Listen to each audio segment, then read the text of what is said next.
اعوذ باللہ من الشیطان الرجیم، بسم اللہ الرحمن الرحیم۔ آج انشاءاللہ ہمارا سورہ توبہ شروع کر رہے ہیں۔ پہلا لیسن ہے، ہم آیت 1 سے 5 تک کریں گے انشاءاللہ۔ تو سورہ توبہ شروع کرنے سے پہلے تھوڑا سا اس کے بارے میں بتا دوں، 2-4 باتیں کہ سورہ توبہ جو ہے وہ کب نازل ہوئی؟ 9 ہجری میں نازل ہوئی ہے، ٹھیک ہے۔ آلموسٹ آپ صلی اللہ علیہ وسلم کا مشن اب کمپلیٹ ہونے کو ہے، اور 9 ہجری میں اللہ سبحانہ تعالیٰ نے یہ سورہ نازل فرمائی، اور یہ آخری سورہ ہے جو کہ پوری سورہ نازل ہوئی، ٹھیک ہے، یعنی کہ اس کو پورا کیا گیا ایز اے سورت۔ پھر اس کے آخری آیت کون سی ہے قرآن کی، اس کے بارے میں کچھ اور جیسے لوگوں کے علماء کے اقوال ہیں، لیکن یہ کہا جاتا ہے کہ آخری آیت بھی اسی میں ہے۔ تو سورہ، اور ایک رائے یہ بھی ہے کہ سورہ بقرہ میں ہے ایک آخری آیت، لیکن بہرحال سورت کے لحاظ سے یہ آخری سورت ہے۔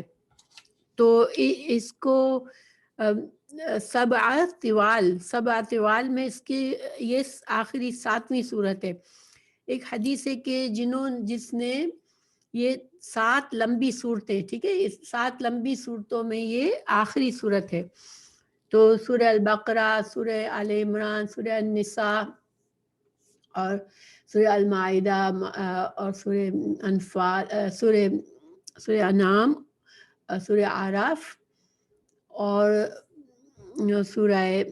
سورہ اعراف کے بعد جو ہے وہ یہ جو 7ویں صورت ہے جو کہ سبع طوال میں شامل ہوتی ہے۔ تو اس کے بارے میں حدیث ہے، رسول اللہ صلی اللہ علیہ وسلم نے فرمایا کہ جس نے یہ 7 صورتیں حاصل کر لیں وہ عالم بن گیا۔ تو اس کا کیا مطلب ہے کہ یعنی کہ جو بھی اہم باتیں جو کچھ ان آیات میں، ان سوراز میں بتایا گیا، اگر کوئی ان کو اچھی طرح سے سیکھ لے، سمجھ لے، اس پر عمل کرنا شروع کر دے، تو گویا کہ یہ علماء میں شامل ہو گیا، ٹھیک ہے، کہ ان میں اتنا کچھ بتا دیا گیا ہے دین کے بارے میں کہ جب انسان کو یہ 7 صورتیں اچھی طرح سے یاد ہو جاتی ہے تو اس کو سمجھ لے کہ اسلام کی بہت میجر، جیسے ہماری شریعت کی بہت سی چیزیں پتہ چل جاتی ہے، اور اس کو ایک عالم کہا جا سکتا ہے۔ تو یہ تو اس کی فضیلت میں ہے۔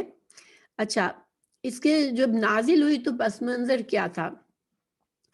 دیکھیں، رسول اللہ صلی اللہ علیہ وسلم مکہ فتح ہوا تھا 8 ہجری میں، اور رسول اللہ صلی اللہ علیہ وسلم جو تھے وہ تبوک کے لیے نکلے تھے 9 ہجری میں۔ تبوک کی جنگ کیا تھی کہ رومیوں کی طرف سے کچھ خطرہ تھا مسلمانوں کو، تو رسول اللہ صلی اللہ علیہ وسلم نے پیشگی کی اور اب فوج لے کر تبوک کی طرف نکلے تھے، اور یہ وہ ایسی جنگ تھی جس میں تمام کے تمام مسلمانوں کو شریک ہونا ضروری تھا، یعنی انلیس کہ کوئی بیمار ہے، محتاج ہے، ورنہ سارے مسلمان مردوں کے لیے ایک طرح سے یہ فرض تھا کہ وہ اس جنگ میں جائیں۔ جب رسول اللہ صلی اللہ علیہ وسلم نکلے تو جو مشرکین تھے ان کے دلوں میں یہ خیال آیا، کیونکہ مکہ تو فتح ہو چکا تھا مگر عرب میں ابھی بہت سے مشرکین تھے، مختلف قبائل ابھی بس رہے تھے اور وہ مسلمان نہیں ہوئے تھے، تو ان کے دلوں میں یہ بات آئی کہ یہ مسلمان جو ہے وہ روم اس وقت سپر پاور تھی، ٹھیک ہے، اب رومیوں سے مقابلہ کرنے کے لیے مسلمان جا رہے تھے، تو مشرکین کو یقین ہو گیا کہ اب تو مسلمانوں کا خاتمہ ہونا ہے، کہ اتنی بڑی قوت کے ساتھ ٹکرانے کے لیے جا رہے ہیں۔ تو جن لوگوں کے ساتھ آپ صلی اللہ علیہ وسلم کے معاہدے تھے، کیونکہ میں نے پہلے بھی بتایا تھا کہ آپ صلی اللہ علیہ وسلم نے بہت سے مشرکین سے بھی معاہدے کیے ہوئے تھے، امن کے معاہدے تھے، جنگ نہ کرنے کے معاہدے تھے، اور ان کی شرائط ہوا کرتی تھی۔ تو جب آپ صلی اللہ علیہ وسلم نکل گئے تبوک کی طرف تو بہت سے لوگوں کو یہ اطمینان ہو گیا کہ اب تو مسلمان واپس نہیں آئیں گے اور وہیں پر ختم ہو جائیں گے سارے مسلمان، تو انہوں نے وہ جو معاہدے تھے ان کی پابندیاں کرنا چھوڑ دی، بہت سے مشرکین نے معاہدوں کی خلاف ورزی کرنا شروع کر دی۔ تو جب رسول اللہ صلی اللہ علیہ وسلم واپس آئے تو اللہ سبحانہ تعالیٰ نے یہ سورہ نازل فرمائی. اس کو سورہ برات بھی اسی لیے کہتے ہیں کہ اللہ سبحانہ تعالیٰ نے اس میں برات کا اظہار کر دیا مشرکین سے، اور آپ صلی اللہ علیہ وسلم کو حکم دے دیا گیا کہ ان سارے لوگوں سے، مشرکین سے اب کوئی معاہدے مزید نہیں ہوں گے. اور جو معاہدے پہلے سے ایگزسٹ کرتے ہیں اس میں بھی یہ کہہ دیا گیا کہ جن لوگوں نے پابندی نہیں کی، خود سے معاہدے توڑے، ان سے اب ان سے آپ بھی اعلان کر دے کہ اب ان سے کوئی معاہدہ نہیں ہے. جن لوگوں نے باقاعدہ پابندی کی تھی تو ان لوگوں کو یا تو ان کی مدت 4 مہینے سے کم تھی اگر معاہدے کی تو ان کا معاہدہ پورا کیا جائے گا، اور جن کی 4 مہینے سے زیادہ تھی ان کی مدت اب 4 مہینے میں ختم کر دی جائے گی. یعنی کہ اللہ سبحانہ تعالیٰ نے 4 مہینے کی مہلت دے دی اس سورہ کو نازل کر کے کہ اب جو ہے مشرکین کے پاس صرف 2 چوائسز ہیں، یا تو وہ جزیرہ عرب سے چلے جائیں، یا تو وہ مسلمان ہو جائے. تو مسلمان ہو گئے تو پھر صحیح ہے، وہ اپنے مسلمانوں کے طرح مسلمانوں کے بھائی ہو جائیں گے. اور اگر جو نہیں مسلمان ہونا چاہتے اب بھی، تو وہ پھر اب جزیرہ عرب میں نہیں رہیں گے. اور اگر انہوں نے دونوں میں سے کوئی بات بھی نہ مانی تو 4 مہینوں کے بعد پھر اب ان کے ساتھ ان کو پکڑا جائے گا، مارا جائے گا اور ان کو ختم کر دیا جائے گا. تو یہ سورہ برات کا یہ ایک طرح سے اس میں یہ خاص بات اس میں ہے، اسی وجہ سے اس کا نام برات بھی ہے. اور اس کو سورہ توبہ بھی اس کا نام ہے، اور اس کے علاوہ بھی کچھ نام ہے. تو سورہ توبہ کہتے ہیں اس لیے کہا گیا کہ اس میں اللہ سبحانہ تعالیٰ نے کچھ لوگوں کی توبہ قبول کرنے کا اس میں ذکر آیا ہے، تو اس کو سورہ توبہ کہا گیا. اور سورہ برات اس لیے کہ مشرکین سے برات کی گئی اس میں.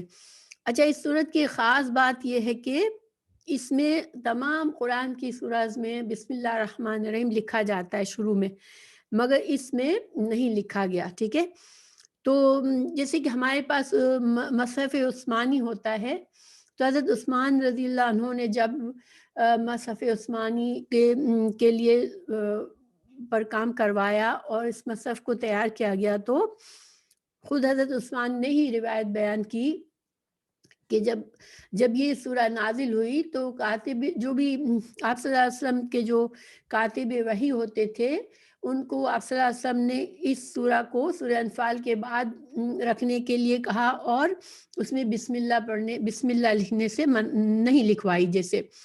تو اس وجہ سے اس میں بسم اللہ نہیں ہے. لیکن علماء نے اس پر غور و فکر بھی کیا ہے، اور اس کے بارے میں بہت سی رائے بھی ہے کہ بسم اللہ کیوں نہیں اس میں ہے، بسم اللہ الرحمن الرحیم سے کیوں شروع نہیں ہے. تو مگر جو ایک رائے یہ کہی جاتی ہے کہ چونکہ سورہ الانفال اور سورہ توبہ کے جو مضامین ہیں وہ ایک طرح سے کنٹینویشن ہے.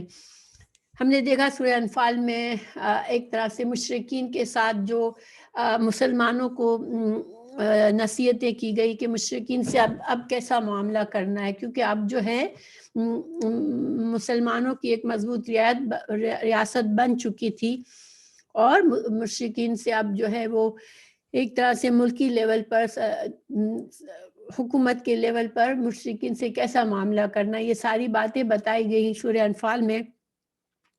تو سورہ توبہ میں بھی مشرکین سے کیا معاملہ کرنا ہے. تو ایک طرح سے چونکہ یہ مضامین ایسے لگ رہے ہیں کہ جیسے ایک ہی سورہ کا مضمون چل رہا ہے، اس وجہ سے کچھ علماء نے کہا کہ اس لیے اس میں بیچ میں بسم اللہ الرحمن الرحیم نہیں لائی گئی.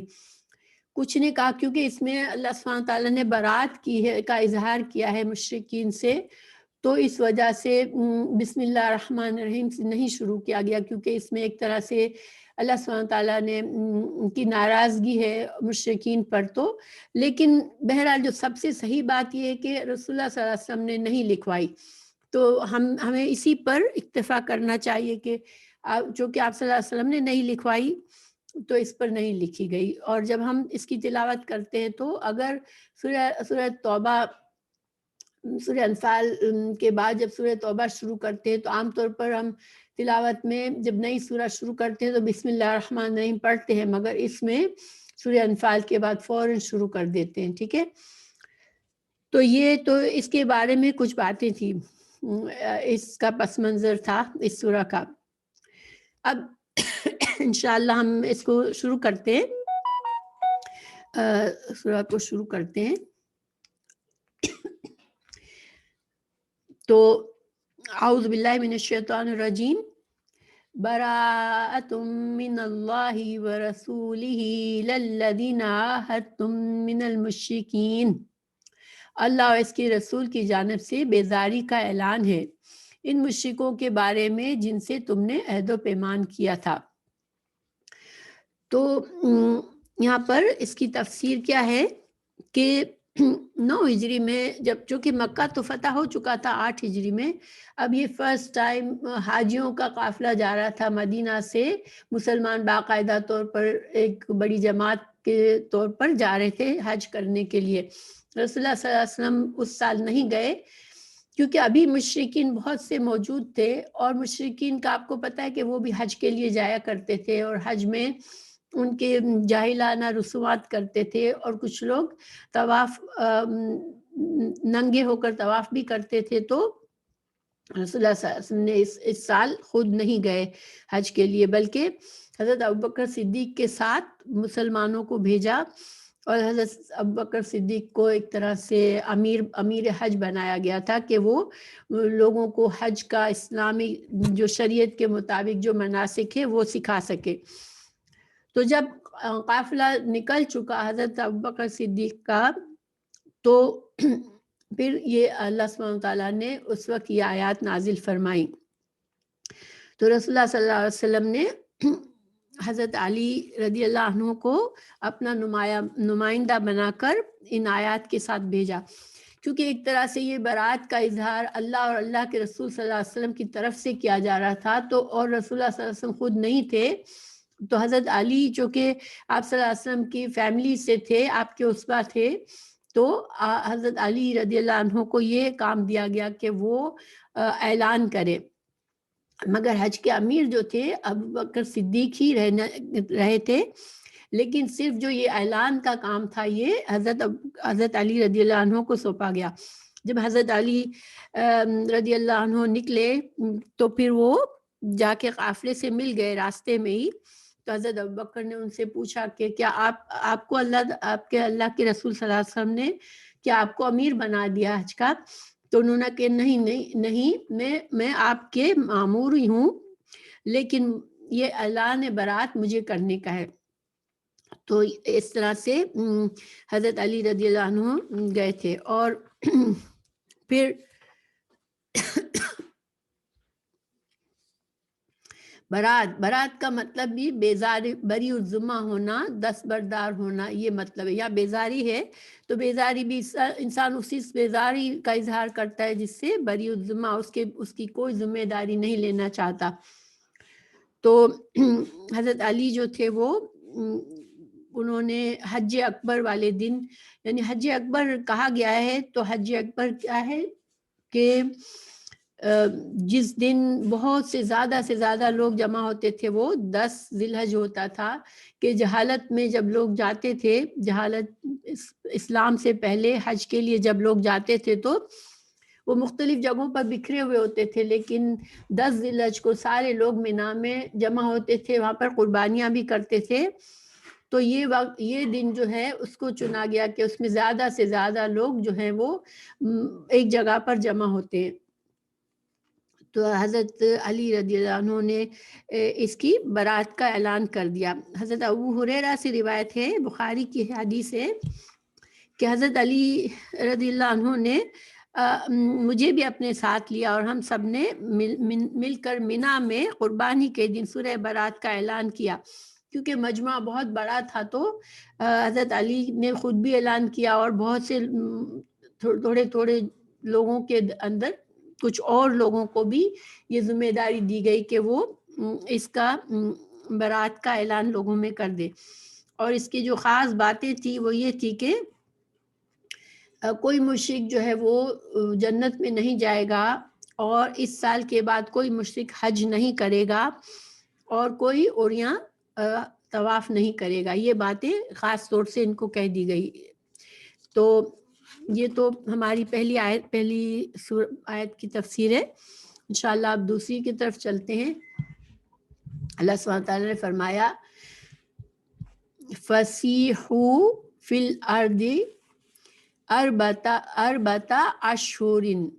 اب مشرکین سے کہہ دیا گیا کہ تم ملک میں 4 مہینے چل پھر لو. ٹھیک ہے، اس کا کیا مطلب تھا کہ مشرکین کو اب جو ہے وہ چوائس کرنا تھا، یا تو وہ مسلمان ہو جائے اور یا پھر جو ہے وہ اس جگہ کو چھوڑ دے، عرب کے جزیرہ عرب سے نکل جائے. ٹھیک ہے، اس کا یہ مطلب ہے کہ تم اب غور و فکر کر لو کہ تم کو کرنا کیا ہے، اور اگر پھر یہ دونوں میں سے کوئی بات نہیں کرو گے تو پھر 4 مہینے کے بعد پھر تمہاری جان کی کوئی حفاظت نہیں ہے. وَاعْلَمُوا، اور جان لو، أَنَّكُمْ، بے شک تم، غیر معجز اللہ، کہ تم جان لو کہ تم اللہ کو عاجز کرنے والے نہیں ہو. یعنی کہ اللہ سبحانہ تعالیٰ نے یہ جو 4 مہینے کی مہلت تم کو دی ہے وہ ایک احسان ہے اللہ تعالیٰ کا.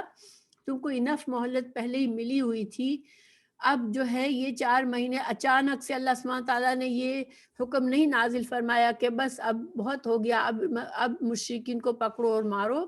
ان کو 4 مہینے دیے گئے، اور اس میں بھی ان کے ساتھ یہ رعایت کی گئی کہ اگر مسلمان ہو جاتے ہیں تو صحیح ہے، نہیں مسلمان ہوتے تو اپنا جو بھی سامان ہے، جو کچھ بھی ہے وہ لے کر وہ جا سکتے تھے عرب سے. تو ایک طرح سے اللہ سبحانہ تعالیٰ کا احسان تھا. تو اللہ تعالیٰ فرما رہے ہیں کہ تم یہ مت سمجھنا کہ چونکہ مسلمان کمزور ہے اس لیے ہم کو یہ 4 مہینے دیے جا رہے ہیں. اللہ سبحانہ تعالیٰ کی طاقت کے آگے کسی کی طاقت نہیں، اور اللہ کو کوئی عاجز نہیں کر سکتا. یہ صرف ایک احسان ہے اللہ تعالیٰ نے تم پر کیا ہے کہ تم کو 4 مہینے دیے ہیں. پھر اگر وَأَنَّ اللَّهَ مُخْزِي الْكَافِرِينَ، اگر ان 4 مہینوں کے بعد بھی تمہیں اپنے کفر اور شرک پر ہی رہنا ہے تو پھر سوچ لو کہ کافروں کا انجام بہت برا ہے.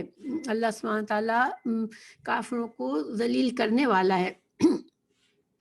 تو ان 4 مہینوں میں ان کو کیا کرنا تھا کہ ان کو غور و فکر کرنا تھا کہ اب مسلمان ہو جانا ہے یا اس ملک سے نکل جانا ہے، ورنہ پھر کیا ہوگا کہ ان کی جان کی کوئی سیفٹی نہیں ہوگی. جہاں بھی یہ ملیں گے مسلمان ان کو پکڑ کر قتل کر سکتے ہیں.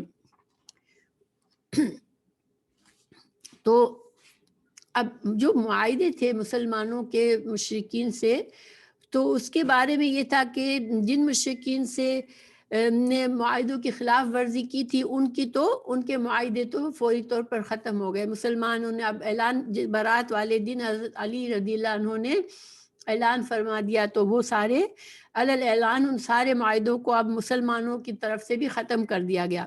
ہاں، لیکن جن لوگوں نے معاہدوں کا پاس رکھا تھا تو اب ان کے اگر 4 مہینے سے کم کی مدت کے معاہدے تھے تو جب تک ان کی مدت ہے، جب تک ان کا امن کا معاہدہ ہے مسلمانوں سے، اور جن کی 4 مہینے یا 4 سے زیادہ مہینے کی مہلت تھی تو اب ان کو 4 مہینے دیے گئے کہ 4 مہینے کے اندر وہ اپنا فیصلہ کر لے.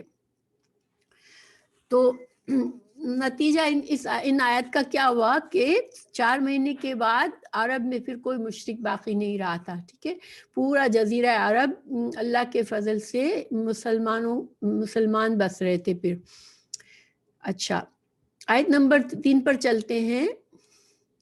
وَآذَانٌ مِّنَ اللَّهِ وَرَسُولِهِ إِلَى النَّاسِ يَوْمَ الْحَجِّ الْأَكْبَرِ أَنَّ اللَّهَ بَرِيءٌ مِّنَ الْمُشْرِكِينَ. اللہ اور اس کے رسول کی طرف سے لوگوں کو بڑے حج کے دن صاف اطلاع ہے کہ اللہ مشرکوں سے بیزار ہے، اور اس کا رسول صلی اللہ علیہ وسلم بھی. تو جیسے کہ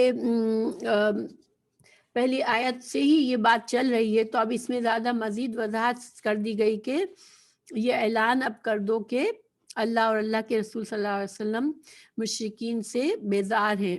اب ان کی کوئی ذمہ داری نہیں ہے، ان کی کوئی سیفٹی نہیں ہے اس زمین پر.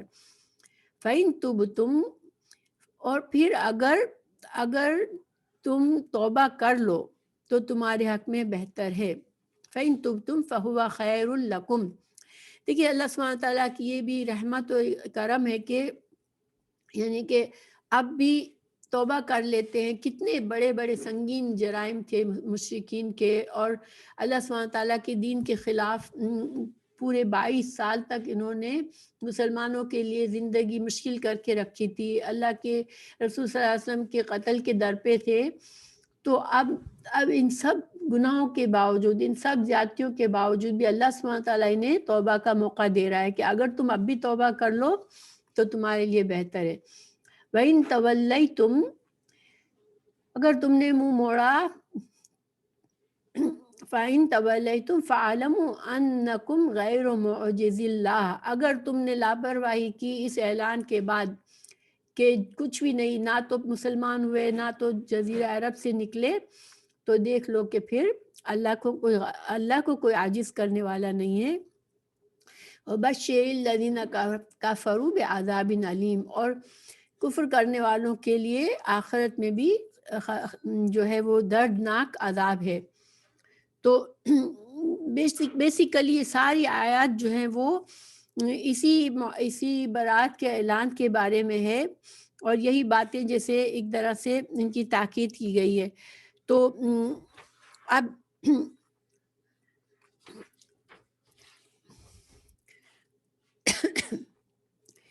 اللہ سبحانہ تعالیٰ نے جب یہ اعلان کروا دیا، کرنے کا حکم دے دیا مسلمانوں کو کہ اب جو ہے وہ مشرکین اس زمین پر نہیں رہ سکتے. دیکھیں بہت سی باتیں جو ہے ہم لوگ نہیں علم ہوتا تو ہم سوچتے ہیں کہ یہ بھی ہوا، اچھا مشرکین کو نکالا بھی گیا، یہ وہ. تو بعض لوگ جو ہے وہ اسلام کے بارے میں غلط سوچتے ہیں. لیکن دیکھیں یہاں تک کہ جب ان 4 مہینوں کے بعد بھی اگر کوئی پکڑا گیا کافر، اول تو سب صاف ہو گیا، ٹھیک ہے، لیکن اس وقت بھی مسلمان اگر کوئی کلمہ لاسٹ منٹ پر بھی کلمہ پڑھ لیتا تو اس کو پھر مسلمان ہی سمجھا گیا.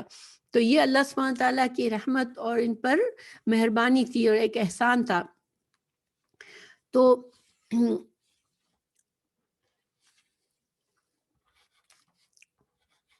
اور یہ جو کہا گیا کہ اللہ سبحانہ تعالیٰ کو تم عاجز کرنے والے نہیں ہو، تو یہ ایک طرح سے تنبیہ تھی کہ اللہ سبحانہ تعالیٰ ہر چیز پر قادر ہے، اور جو ہے تم کو اللہ کا ڈر ایک طرح سے دلایا گیا.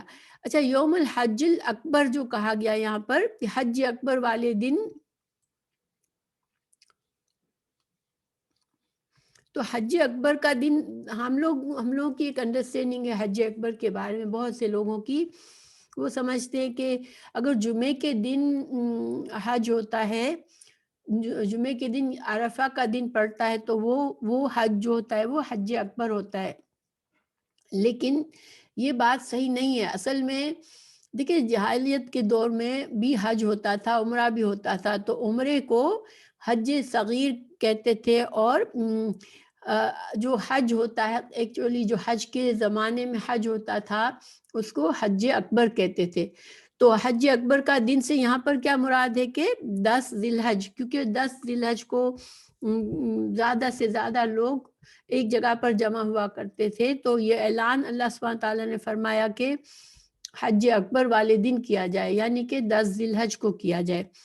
تو اور اسی دن حضرت علی رضی اللہ عنہ نے یہ اعلان فرمایا تھا. تو اگلی آیت ہے اِلَّا الَّذِينَ عَاهَدتُّمْ.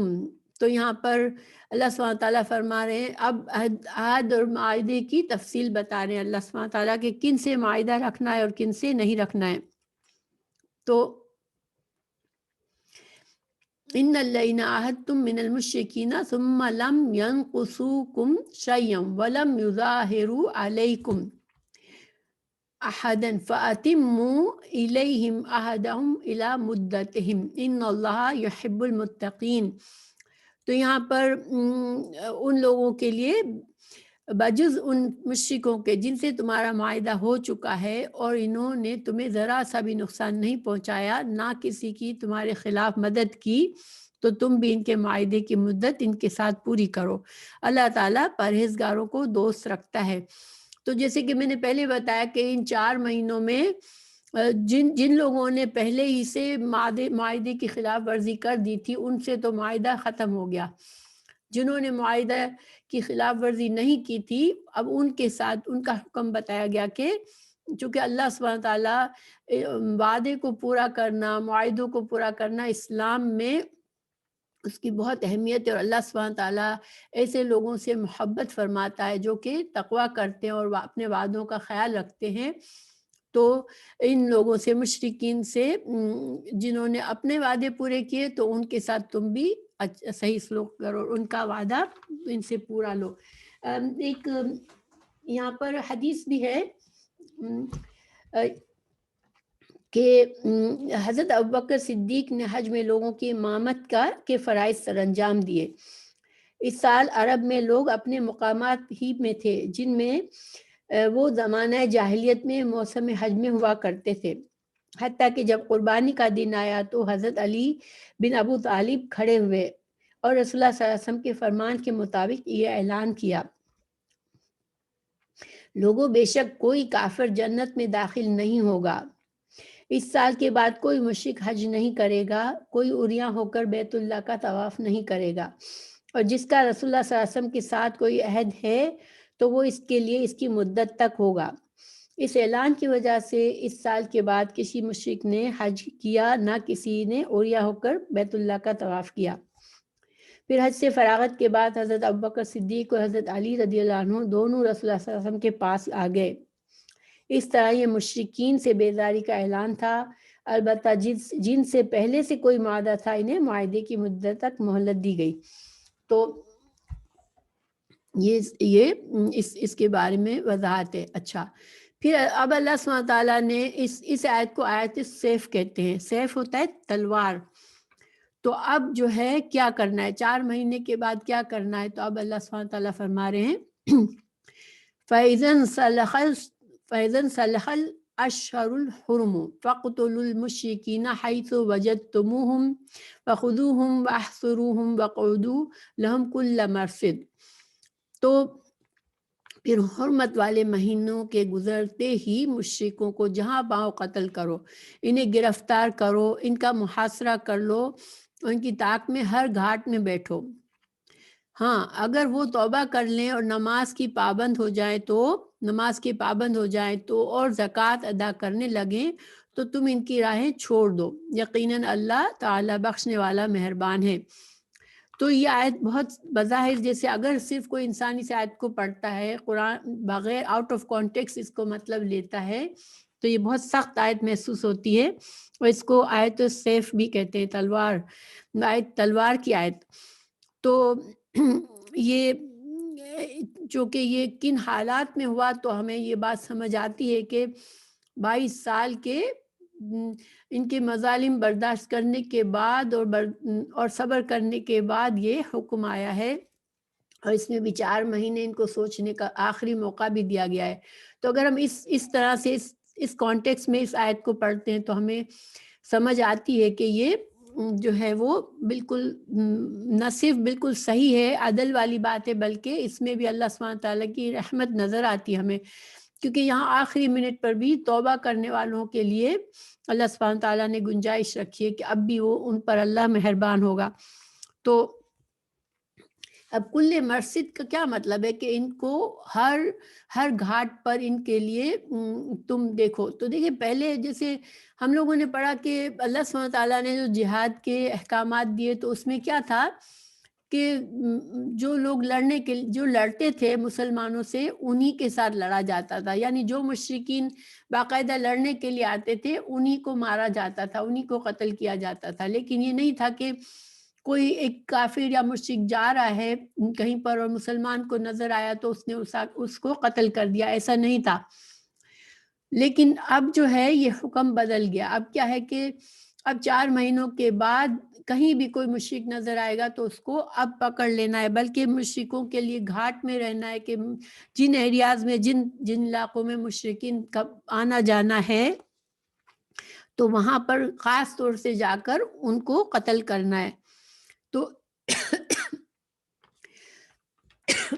تاکہ اب رسول اللہ صلی اللہ علیہ وسلم کا مشن مکمل ہونا تھا، اور آپ صلی اللہ علیہ وسلم کی زندگی میں جزیرہ عرب کو شرک سے بالکل پاک کرنا تھا۔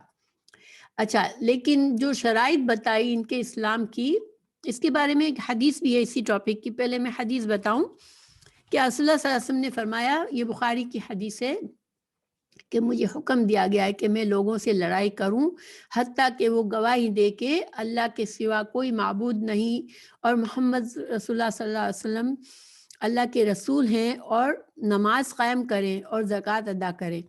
پھر جب وہ یہ 3 کام کر لیں تو انہوں نے اپنے خون اور مال مجھ سے محفوظ کر لیے، مگر اسلام کے حق کے ساتھ ان کا حساب اللہ پر ہے۔ اس حدیث کا کیا مفہوم ہے؟ یہ بالکل اس آیت کے ساتھ ہے، یعنی اس آیت ہی کے مفہوم میں ہے، اور یہ بھی رسول اللہ صلی اللہ علیہ وسلم کی حدیث بھی اسی طرح آپ کو لینی ہے کہ کانٹیکس میں لینی ہے۔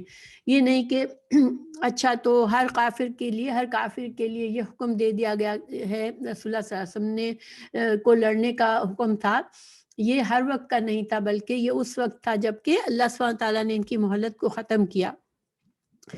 اور جو اسلام میں آنے کی ان کی جو ظاہری علامات بتائی گئی، یہاں پر 2 چیزوں کا ذکر کیا، نماز قائم کریں اور زکوٰۃ ادا کریں، اور 3 چیزیں ایک تو کلمہ گواہی دے، لا الہ الا اللہ محمد رسول اللہ صلی اللہ علیہ وسلم کی گواہی دے، پھر اس کے بعد نماز قائم کرے اور زکوٰۃ دے۔ اگر یہ تین کام یہ لوگ بظاہر کر رہے ہیں تو پھر ان کو مسلمانوں کی طرح ٹریٹ کیا جائے گا، کیونکہ دیکھیے باقی جو یہ مطلب نہیں ہے کہ ان کو یہ 2 ہی کام، بس نماز پڑھ رہے ہیں، زکوٰۃ کر رہے ہیں، ادا کر رہے ہیں تو مسلمان ہیں۔ مسلمان ہونے کے لیے شریعت کے تمام احکامات لازم آتے ہیں، لیکن نماز ایک ایسی چیز ہے کہ بظاہر نظر آتی ہے۔ ایک مسلمان نماز کا پابند ہے تو اس کا پتہ چلتا ہے کہ یہ مسلمان ہے، یہ 5 وقت باقاعدگی کے ساتھ نماز پڑھتا ہے، اور یہ نماز اللہ کا حق ہے۔ اس سے نماز کی اہمیت بھی پتہ چلتی ہے کہ نماز اللہ کا حق ہے۔ اگر کوئی انسان خود کو مسلمان کہتا ہے لیکن کہتا ہے نہیں نماز پڑھنا ضروری نہیں سمجھتا میں، اور نماز کوئی ضروری نہیں ہے، تو وہ پھر اس کا ایمان نہیں، اس کا معتبر نہیں ہے اس کا ایمان۔ ہاں یہ ہو سکتا ہے کہ مسلمان ہے اور نماز میں پابندی نہیں کرتا، تھوڑی کمی کرتا ہے یا لاپرواہی سے نہیں پڑھتا، مگر وہ انکار نہیں کرتا کہ نماز ہے ہی نہیں۔ ہاں بس وہ اپنی سستی یا اپنی سمجھ لے کہ اپنی گناہ گاری کی وجہ سے وہ نماز نہیں پڑھتا، تو وہ گناہ گار مسلمان ہوگا، لیکن اس کو مسلمان سمجھا جائے گا۔ لیکن کوئی اس کا انکار کرتا ہے کہ نہیں نماز تو ہے ہی نہیں، کوئی ضروری نہیں ہے نماز پڑھنا، تو وہ پھر اس کا ایمان جو ہے معتبر نہیں ہے۔ اسی طرح زکوٰۃ کا معاملہ ہے کہ کوئی مسلمان لاپرواہی تو کر سکتا ہے زکوٰۃ میں، اور اس کا بہت بڑا گناہ ہوگا، وہ گناہ گار ہے، لیکن ہم اس کو کافر نہیں کہیں گے۔ کیونکہ اس نے انکار نہیں کیا ہے کہ زکوٰۃ کوئی چیز ہے ہی نہیں۔ لیکن اس آیت کے تحت اگر کسی نے ان 2 کام کے لیے انکار کیا تو پھر اس کا ایمان جو ہے وہ نہیں مانا جائے گا، خاص طور سے ان حالات میں جب کہ اللہ سبحانہ تعالیٰ کا حکم آ گیا کہ ہر مشرک کو اب جو 4 مہینے کے بعد ان کو مشرکین کو اب زندہ نہیں چھوڑنا اس جزیرہ عرب میں، تو یہ 2 چیزیں ان کو کر کے دکھانی عملی طور پر، اور کلمہ شہادت کی گواہی دینی ہے۔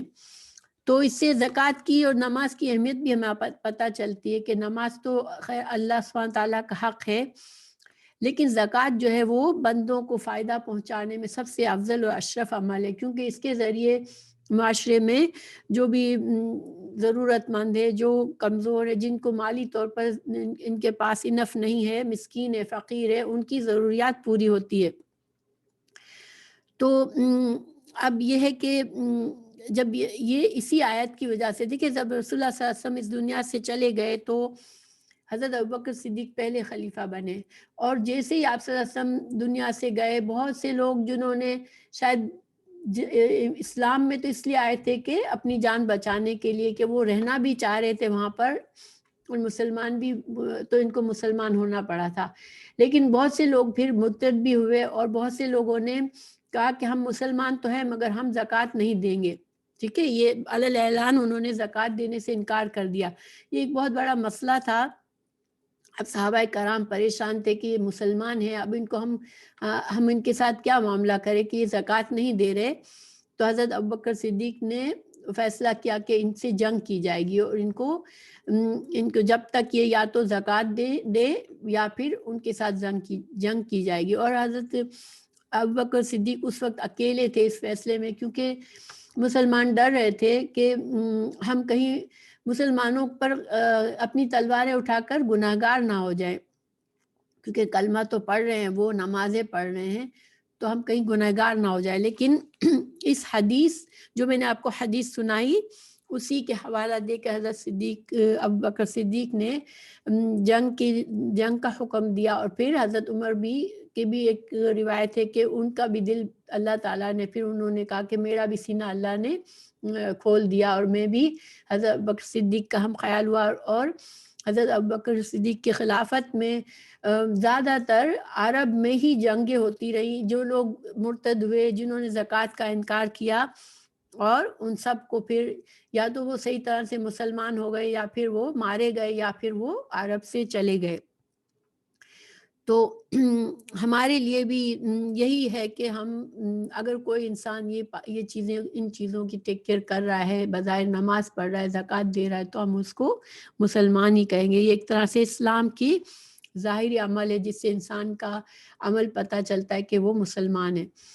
پھر دلوں کا معاملہ اللہ کے حوالے ہے. جیسے کہ حدیث میں آپ صلی اللہ علیہ وسلم نے فرمایا کہ اسلام کا حق ان کا حساب ہوگا، یعنی کہ جو نماز پڑھنے والا ہے، جو زکوٰۃ ادا کرنے والا ہے، اب وہ دوسرے گناہ کرتا ہے تو وہ ایک اسلامی حکومت میں رہ رہا ہے اور گناہ کر رہا ہے. ایسے گناہ اس نے کیے جس کی حد جاری ہو سکتی ہے اس پر، اور اس کو سزائیں جس کی اللہ اور اللہ کے رسول صلی اللہ علیہ وسلم نے بتائی ہیں، تو پھر وہ سزائیں اس کو دی جائے گی. اور اگر اس نے کوئی ایسا جرم کیا جس سے موت کی سزا ہے، تو اس کو موت کی سزا دی جائے گی. لیکن اس کو صرف اس لیے نہیں مارا جائے گا کہ وہ ایسے گناہ کر رہا ہے. اگر وہ اس نے دو کام کر لیے کہ نماز اور زکوٰۃ کی پابندی کی اس نے. تو یہ الحمدللہ یہ آیات کا خلاصہ ہے. یہاں پر آخر میں اللہ سبحانہ تعالیٰ نے فرمایا ان اللہ غفور رحیم، کہ اب آخر میں بھی ان کو جو ہے اللہ سبحانہ تعالیٰ نے دیکھیں ان کے لیے یہ مہلت رکھی کہ بس یہ 3 کام کر لیں، تو چاہے پھر بالکل آخر وقت میں بھی انہوں نے یہ کام کیا، اللہ سبحانہ تعالیٰ ان کو معاف فرما دے گا. کیونکہ اللہ تعالیٰ بندوں پر ظلم نہیں کرنا چاہتا، نہ بندوں کو عذاب دینا چاہتا ہے. اللہ سبحانہ تعالیٰ ان کی بخشش کر دے گا اور ان پر رحمت کرے گا. تو یہ تھا مفہوم آج کی آیت کا. انشاءاللہ آپ لوگوں کو یہ بات سمجھ آئی ہوگی. اور کبھی آپ بعض لوگ ان آیات کا ایسی احادیث سے اسلام پر تنقید کریں، تو آپ لوگوں کے پاس جواب ہونا چاہیے کہ یہ کن حالات میں یہ آیات آئی اور کن حالات میں یہ حدیث بیان کی گئی.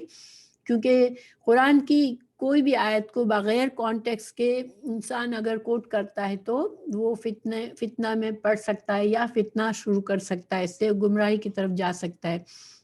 اسی وجہ سے ہم عام طور پر شان نزول وغیرہ پر غور کرتے ہیں کہ کن حالات میں یہ آیت کہی گئی تھی، جس سے ہمیں سمجھ آتی ہے کہ اس کو ہم کس طرح سے اپنے زمانے میں کس طرح اس کو اپلائی کریں. تو الحمدللہ میں پاز کرتی ہوں. ہماری کلاس مکمل ہوئی.